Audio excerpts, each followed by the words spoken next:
بسم اللہ الرحمن الرحیم۔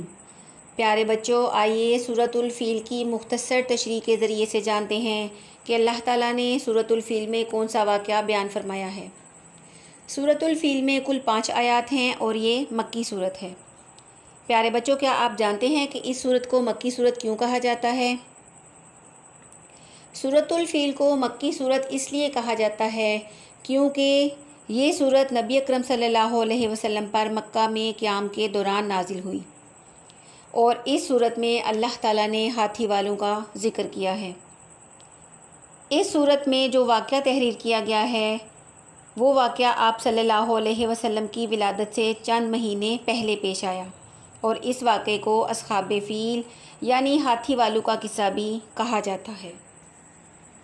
ہاتھی والوں سے مراد ہاتھیوں کا وہ لشکر ہے جس نے اللہ کا گھر خانہ کعبہ برباد کرنا چاہا۔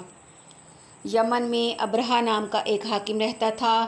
اس نے خانہ کعبہ کو برباد کرنے کا فیصلہ کیا، اور اس نے خانہ کعبہ کو تباہ و برباد کرنے کے لیے ہاتھیوں کے ایک بہت بڑے لشکر کے ساتھ خانہ کعبہ پر حملہ کر دیا۔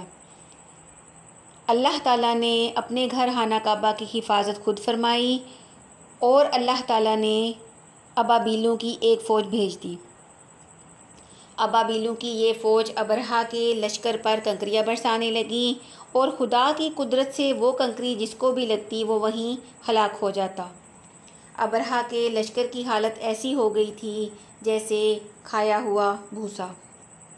یہ واقعہ آپ صلی اللہ علیہ وآلہ وسلم کی ولادت سے تقریباً 50 روز پہلے پیش آیا، اور یہ واقعہ ایک غیبی اشارہ تھا کہ جس طرح اللہ تعالیٰ نے اپنے گھر خانہ کعبہ کی حفاظت فرمائی ہے، اسی طرح اللہ تعالیٰ اپنے نبی صلی اللہ علیہ وآلہ وسلم کی حفاظت بھی فرمائے گا۔